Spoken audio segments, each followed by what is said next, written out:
What's up, Mets fans? Welcome back to the Mets Postgame Show right here on the channel.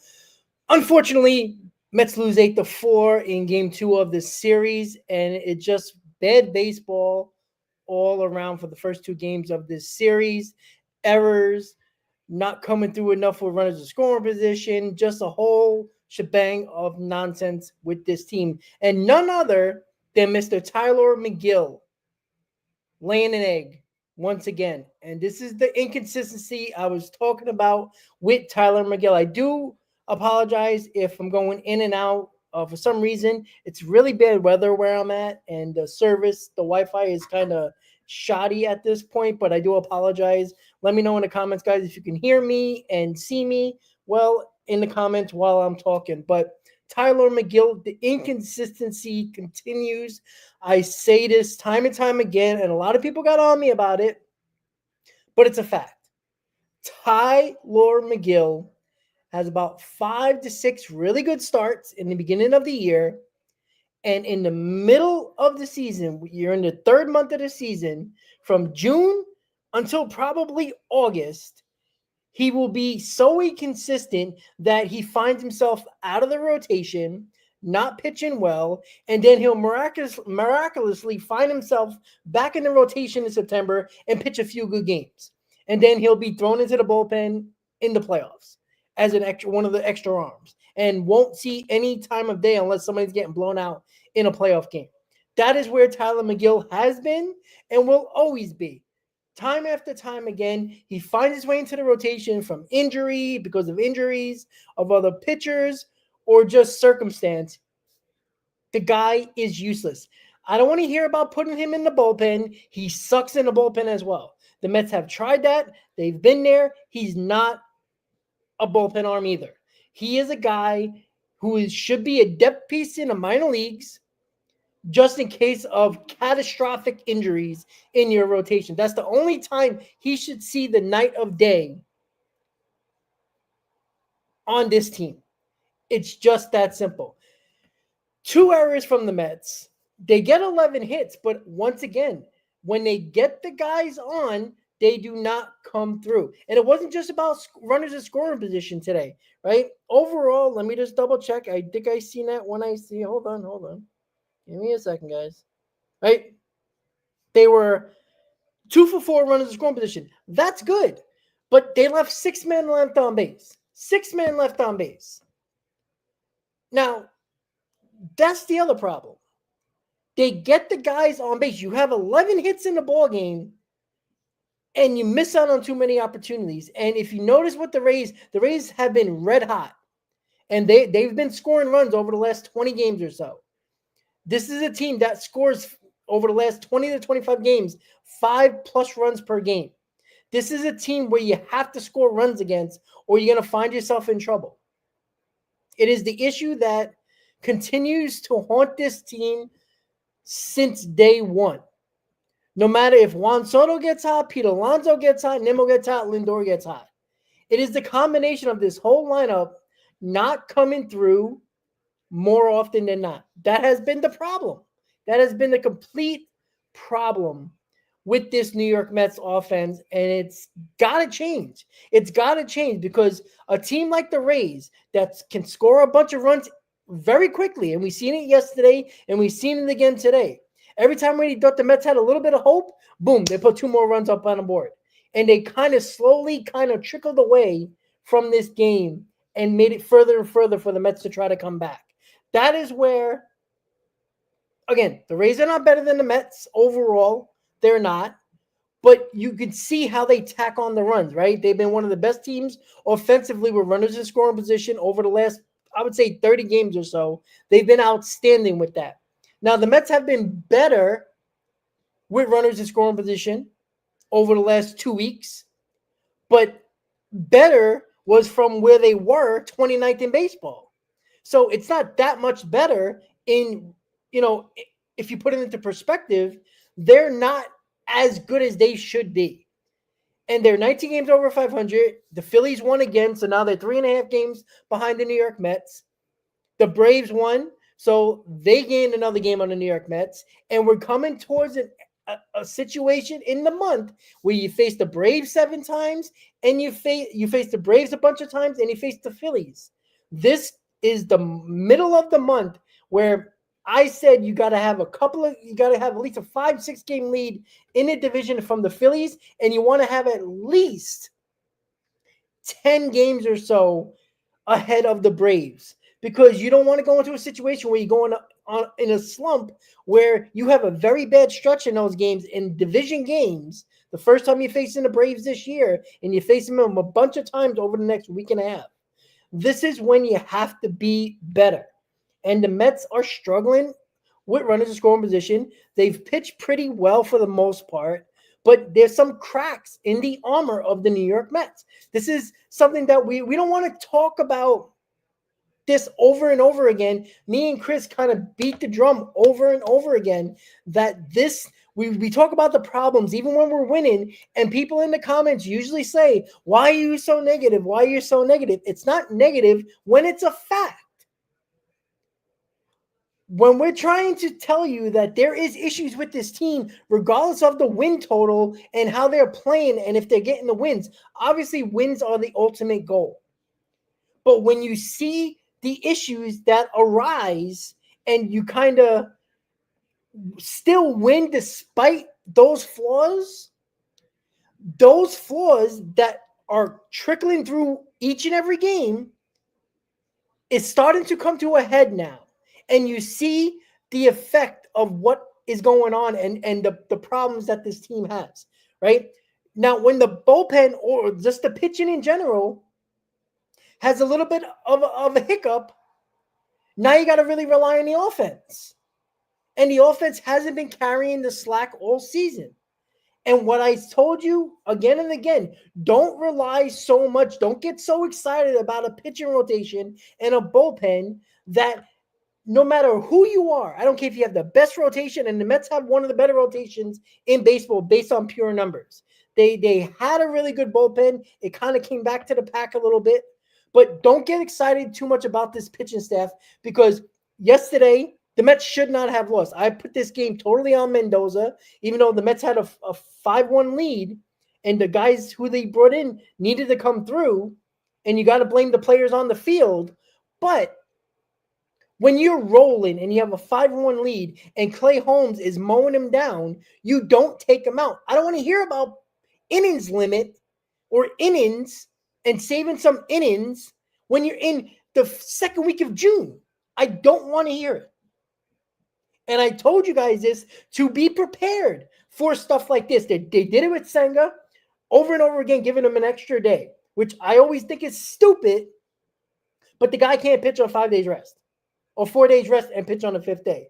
Now they're manipulating Clay Holmes innings, and it's June. You can't manipulate innings when you're trying to win games. This is not April anymore. All right, again, if you get to the 100 innings mark and you want to slow it down a little bit, fine. But that's around the All-Star break, right after the All-Star break. Then you can manipulate a little bit. But not when you're in the middle of June and you're only 3 months into the season. It does not make sense. And then today, he left Tyler McGill out to dry today. Like, oh, you don't care about Tyler McGill's innings? Oh, great. So leave him out there, let him die out there. Not saying that the bullpen didn't really do well. They gave up a couple of more runs.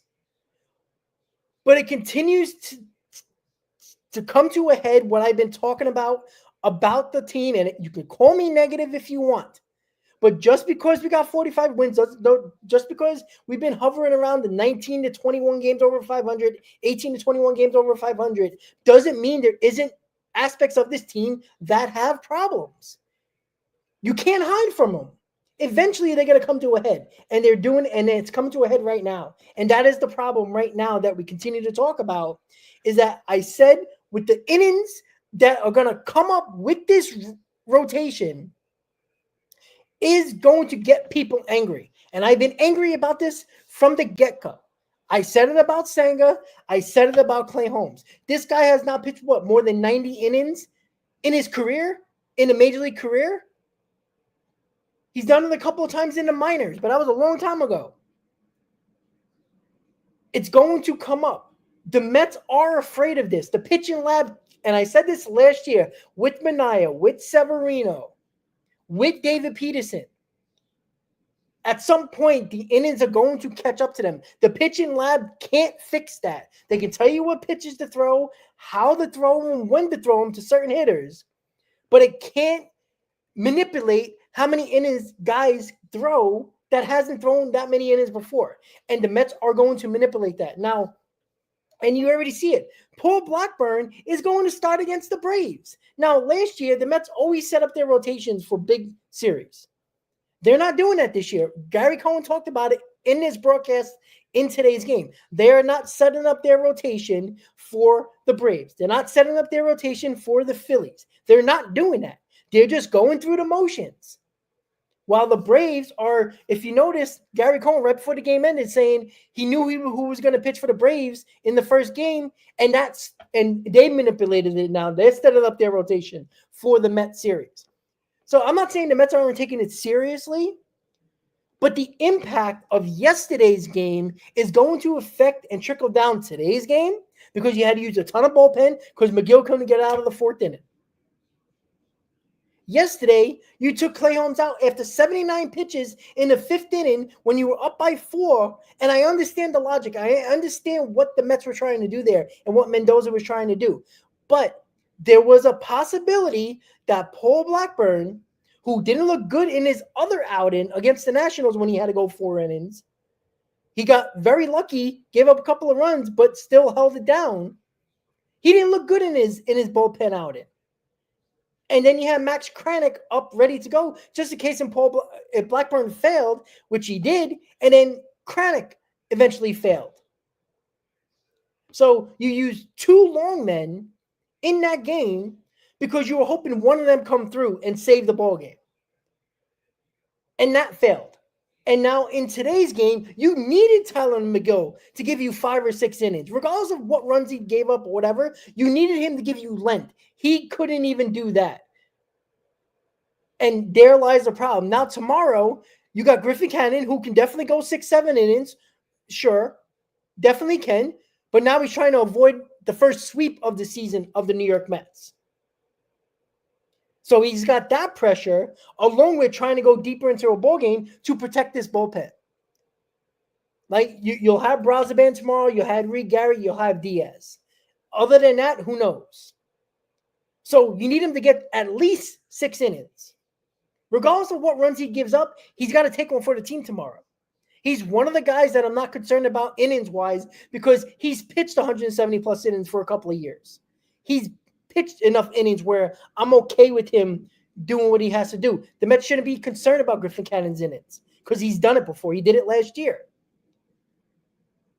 But while you're manipulating Kodai Senga's innings and you're manipulating his starts based on extra days rest, and now you're manipulating Clay Holmes on June 13th. I know today's the 14th, but yesterday was the 13th. You manipulated his innings because you're worried about his innings, 70-plus innings into the season. That has been the problem I've been talking about. It's going to come to a head.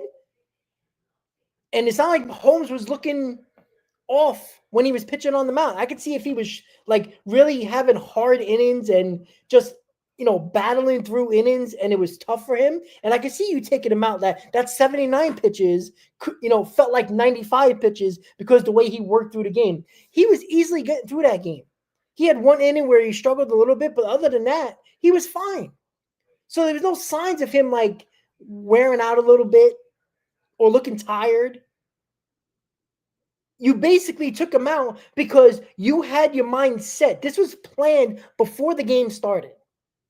This is what annoys me, not about Mendoza, but about analytics and about they're so dead focused on these innings where you're possibly jeopardizing a win just to protect him. So when he gets to August, he might be able to pitch well along with all those innings.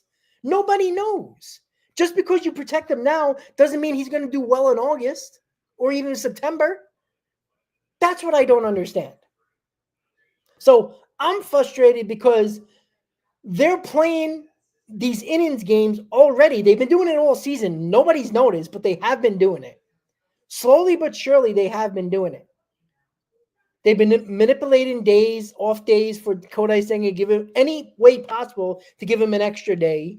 Now he's hurt. And if anybody believes that he's just because he got a grade 1 strain, one of the lowest strains you can have, you think he's going to be back in a couple of weeks, let's say a month or the end of the month, or let's say right before the All-Star break, good luck with that. Because not only does he have to get healthy, number one, number two, this guy is meticulous in all his motions and his windups and his arm angles. This guy is not going to pitch until after the All-Star break. You're not going to see him until August 1st. If you don't believe that, just look at how long it took for him to come back. And then even with him coming back, when we thought he was going to come back a month before the season ended last year, he was still trying to figure things out. He was healthy, but he was trying to figure things out. You're not going to see him until August 1st. Just saying. Just saying. So the Mets lose 8-4. The offense needs to be better. The pitching is starting to show signs of, I'm not going to say wear and tear, but they're showing a little bit of signs of slowing down. And we knew this was going to happen. Like, nobody should be shocked that the Griffin Cannons and the David Petersons and the Clay Holmes and the Kodai Sengers of the world and the Tyler McGills of the world weren't going to take a step back. Now, Clay Holmes hasn't taken a step back. The Mets didn't allow him to go forward. So I'm not blaming Clay Holmes. But we knew the pitching was going to take a step back.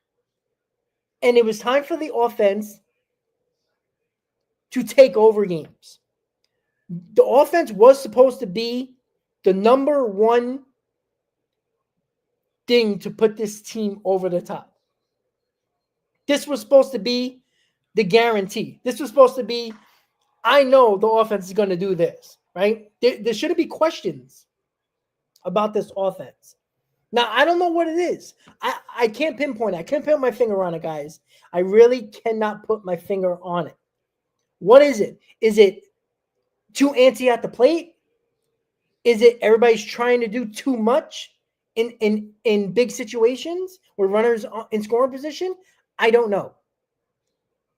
I don't even think they know. They know the problem. Clearly, Stearns talked about it multiple times in the last month of the 2 or 3 times he spoke. Mendoza talks about it in almost every press conference because he gets questioned about it, and even the pregame. So we knew the pitching was going to take a step back. We need the offense to take a big step forward, not a little step, a big step forward. If they do that, I think we'll be fine. But you can't have the pitching take a step back, especially with Senga out and Paul Blackburn filling the role of that spot. You're not going to get very good outings. Now, I know Blackburn in his other outing pitched really damn well with the Dodgers. I understand that. But how often are you going to get a start like that? Probably not often. If you can get 5 innings of 4 runs from Blackburn, I take that. And I said that in the Dodgers series when he faced them.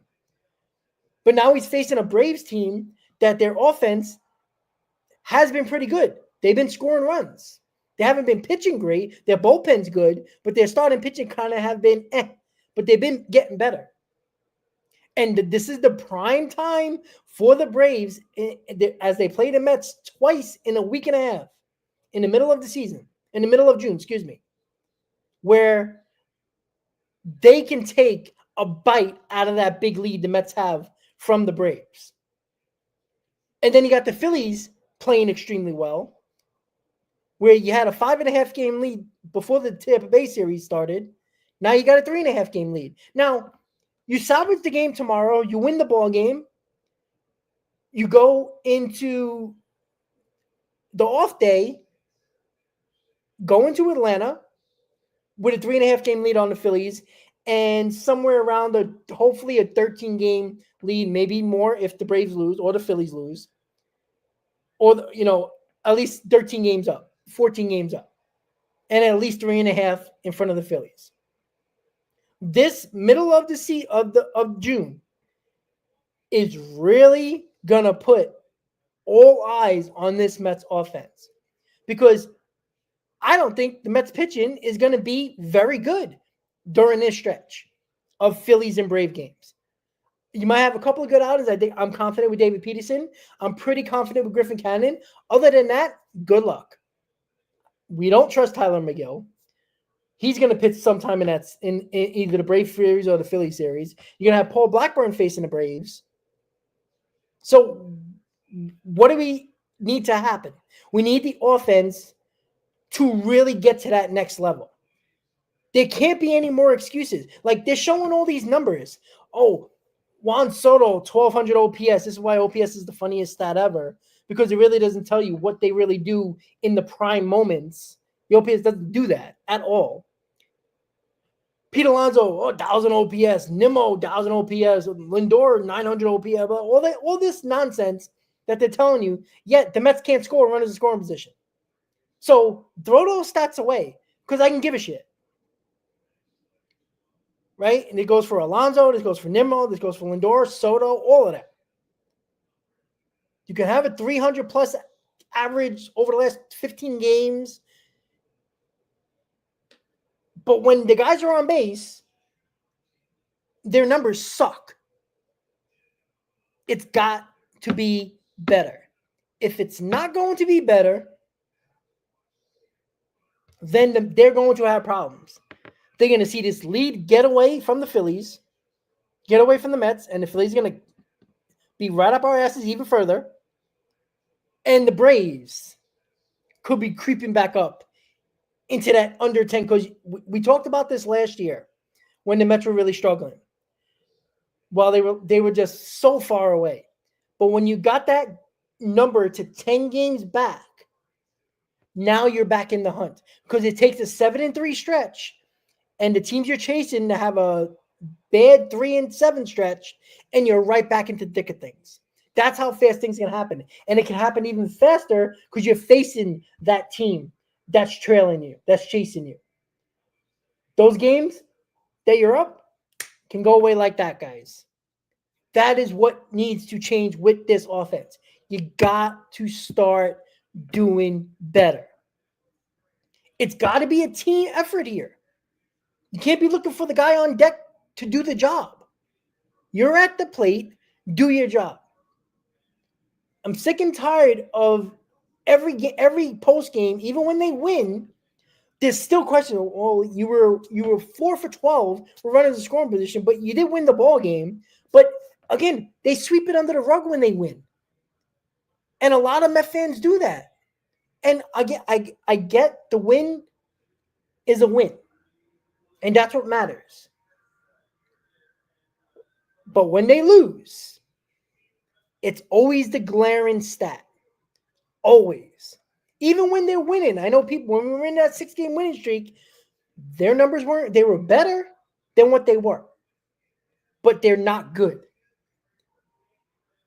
They got to get to league average. If they don't do that, they're going to find themselves in a big, big pickle. And then everybody's going to be saying what I've been saying, is that Mr. Negative, yep, that's right, talking Mets are raw, Mr. Negative was right about this. Because we were winning, but the glaring problems were right there staring back at us. And nobody wanted to talk about it, or they wanted to just push it to the side because we're winning. But now it's starting to become an issue even more, and it's starting to be more of a talking point on the broadcast, during media sessions, during all types of content creators for the Mets talking about it, everybody in the chat talking about it. You know why? Because the pitching has not been as good as it was. That means the pitching staff as a whole, rotation and bullpen. That's the problem. They were going to take a step back. If you didn't believe they were going to take a step back, then I don't know what to tell you, because it's baseball. They're going to take a step back. And they're slowly doing it.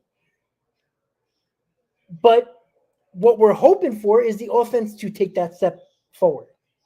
And they haven't done it in this series. It's started to continue to, it's still continuing to be a problem.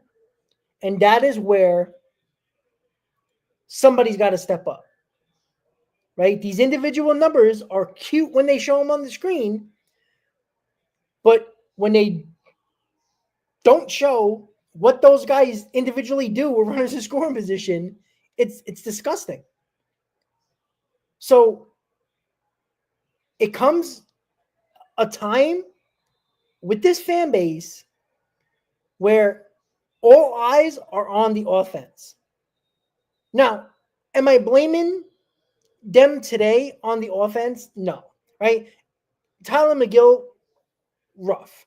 The bullpen, all right? You can't give up 8 runs and expect your team to win. I'm sorry. Yesterday was a game to win. We were up 5-1, right? Are you going to blame the offense when we were winning 5-1? We had many opportunities to blow open the game. Now I do put that game on Mendoza for taking Clay Holmes out, but that was predetermined before the game. That was a fact. That wasn't an in-game decision. That was a pre-game decision that they were going to take him out, probably around the 80 pitch mark, which they basically did with 79 pitches. But it also is the blame on Paul Blackburn and Max Craddock. You got to get the job done. You had a 4-run lead staring at you. So until the Mets offense takes off, and it still hasn't, where how many games we're into the season? 71 games into the season. We're 19 games over 500. All right, I like it. We're still 3.5 games up in the Phillies. What is it? 13 games on the Braves. All right, we're still in a good spot. Should be in a better spot, but we're in a good spot. This offense needs to finally take the step forward. Because if it doesn't, we're going to be at the end of June. And by the way, where the Braves were last year, or this year, is where the Mets were last year around the same time. Struggling, couldn't get out their own way, but they're slowly starting to creep up, playing a little bit better. And this is the time where the Mets started to get hot. And they took it all the way into October. There's no reason why the Braves can't do it. They got a pedigree. Right? They have a pedigree. They have championship pedigree. They have the Braves pedigree that Met fans very well know. This is a very well-rounded team that had started off very bad. But you don't want them to start to get going while they're playing you. Because this can end up being a 3-team race instead of a 2-team race. And you want to keep it a 2-team race. Because if it's a 3-team race, I'm not putting my money on the New York Mets. Now, I'm not afraid of the Phillies because I still think the Phillies are on their last breath, right? Again, World Series, NLCS, NLDS. You're on the verge of not making the playoffs. All right? They're getting older. Their core, there have been a lot of talks in Philadelphia about there might be 2 years left of this core before it starts breaking up. Schwarber's a free agent after this year. There's a lot going on in Philadelphia if they don't win it all this year. So they're on the verge of the Phillies are going to go for it this year, guys. Make no mistake about it. The Phillies know this core might be broken up after this year, which Schwarber might not come back because you never know about free agency, right? It might be changes in the Phillies roster. So what do you think Dombrowski is going to do? He's going to go for it because he knows if not after this year, maybe next year is the final year you can really talk about this core. And they're getting older. With Realmuto getting older. Harper another year older. Schwarber might not be on the team after this year. A lot's happening. Wheeler another year older. A lot's happening here. During the offseason, they almost traded Alec Bohm. He might be off this team. The Phillies are going to go for whatever they need. They're not going to care about the prospects. Like the Mets do way too much. The Braves can trade their prospects. The Phillies can trade their prospects. The Dodgers can trade their prospects. The Rangers can trade their prospects. All of those teams, minus the Phillies, have won a World Series, and in the Phillies' case, made the World Series. You know why? Because they made moves at the deadline to make them better, much better. So in this case right now, the Phillies, who are right behind us, right now it's a 2-team race until it's not. Hopefully it stays that way. But you can completely bury the Phillies. Bury the Braves. Let's say, what do they play? 6 or 7 times? Let's say, I think it's 6 times, right? I know they play 2 series. I think it's 6 or 7, whatever it is. Let's say they play well. Let's say they play, even if it's a game over 500, because the Braves need to go like 6-1 against the Mets to really get back into this. If it's a 500 series split over these next 2 series, it's not hurting the Mets at all. You just knocked 6 games off the schedule, and you're in the same spot where you started before the 2 series against the Braves. So the Mets' goal should be, yes, to win, of course. But if you split the 2 series, it's okay. Right? It's not the end of the world because nobody gains any ground or loses any ground. Now, depending on what you do with the Phillies and what the Phillies do, you might lose first place in that process, but it's still a 2-team race. So the Phillies are going to go for it. What you need to avoid is obviously the sweep tomorrow. You got to win this game tomorrow, right? Griffin Cannon, throw 100 and something pitches. I don't give a shit. You stay out there. The bullpen is very thin right now. You got an off day tomorrow. It'd be nice to save a lot of your bullpen so you can have a very rested bullpen going into Atlanta.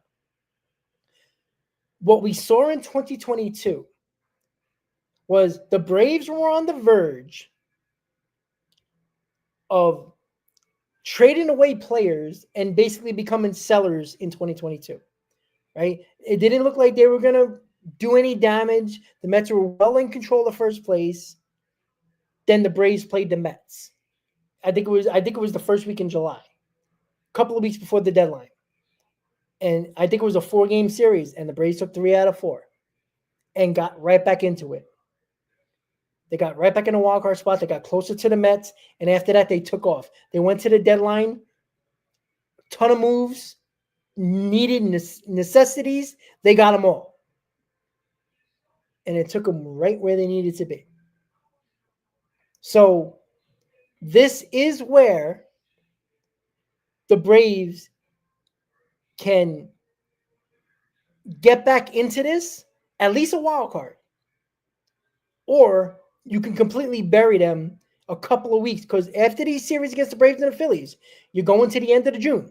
So that means the Braves will have about 4 weeks, 3 or 4 weeks to get back into relevancy, at least in a playoff spot or close to it, before the deadline. You want that decision for them to be very easy to become sellers, or at least not be buyers. Because if you have a rough stretch with them and you give them any type of hope, now they're another team that's going to be trying to buy what they might need, so that it's harder for the Mets to get what they need. So what do the Mets overall have to do? Win tomorrow, avoid a sweep. Right? You only get swept at home before you head on the road in Atlanta. Win tomorrow, play a good, solid game, because let's be honest, guys, this series has been a terrible series. They have not played well at all. Come out tomorrow pissed off. I want to see this team pissed off. Be pissed off that you lost on Friday. Be pissed off that every time you had a shot at coming back, your pitchers gave up more runs. Be pissed off tomorrow and make sure you don't lose tomorrow. That's up to Griffin Cannon, and that's up to the lineup. Get the job done tomorrow. And then you can go on the off day, salvaging a series, right? You get back to 20 games over 500. You're not losing any ground. You might gain ground depending on what the Phillies and Braves do, but you're not losing any ground going into Atlanta, going into a stretch of 10 games of Braves and Phillies in the middle of June.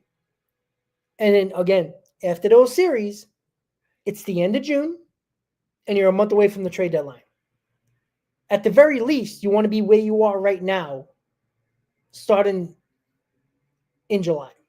Because in July, you're heading towards the deadline, 4 weeks away. In July, And right off the bat, you're going to be facing the Yankees at CitiField, which is going to feel like a World Series atmosphere and a playoff atmosphere because it always is. And now it's at CitiField. And you're coming off of the Braves and Phillies long series over a 9-10 game stretch going to the end of the month. And now you're 4 weeks away from the deadline. So all over this season, 71 games in, tomorrow will be game 72. Yeah, we're almost, and I know my stream is frozen. Hopefully you guys can hear me. My picture might be frozen. It's really bad weather where I'm at, and the Wi-Fi's been going in and out, so I do apologize. But if you can hear me, at least you can hear me. You don't need to see my face. Even though if you want to, I appreciate it. But as long as you guys can hear me, I might have froze. My face probably froze, but if you can hear me, that's what matters. And we're gonna finish the stream right now so we can finish it up. The Mets got to play good baseball over these next 10 games. It's just that simple. So make sure you come out tomorrow, avoid a sweep. Have an off day on Monday with your travel day to Atlanta and take care of business. Again, you don't need to blow out the Braves here. It would be nice, but you don't have to blow up the Braves, right? Over the next, let me just double check. I just want to make sure I get this right before we do anything here. Hold on. I just want to see something before I put words in my mouth. Yes, okay, we do play 7 games against the Braves, and I should have known the Pittsburgh series at the end of the month because I'm going to it. So the next 7 games against the Braves, 3-4 or 4-3. That should be okay for us. Now, obviously, you want to go 5-2, 6-1, 7-0. That would be great. But if you go 3-4 or 4-3, there's not much ground either way. You're not expanding that lead, but you're also not losing that lead a lot. After 7 games, and you're within 11 to 13 games in front of the Braves, you're going into July, almost to July, with the Braves a couple of weeks away from not being buyers, if they're that far out. Because if they're that far out, that means they're pretty far out of the wild card too. Because they're 10 games from the Phillies? So that's what you have to look at here. You don't have to overdo it. Now, we all want 5-2, 6-1, 7-0 against the Braves. But maintain that lead at the very least. And obviously, you want to win the Phillies series because they're right behind you. They're breathing down your neck. You take 2 out of 3 against the Phillies, you gain a game. And that's what's important. So, with that said, the Mets lose 8-4. Tyler McGill pitched terrible. The runners in scoring position, still an issue. I'm not putting this game technically on the offense, but it wasn't good.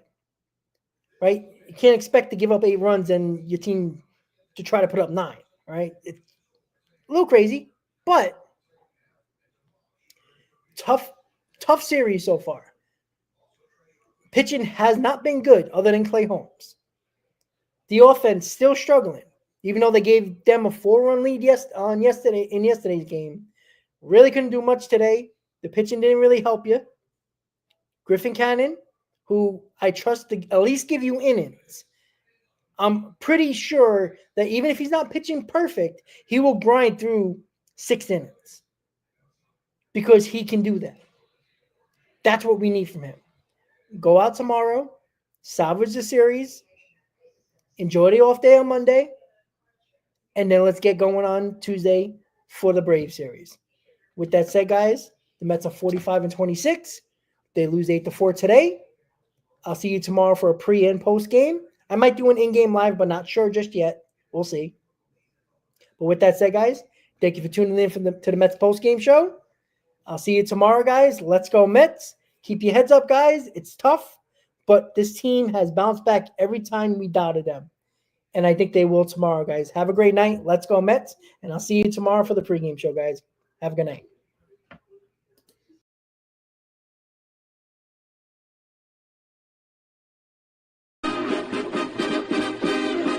Meet the Mets, meet the Mets. Step right up and greet the Mets. Bring your kiddies, bring your wife. Guaranteed to have the time of your life because the Mets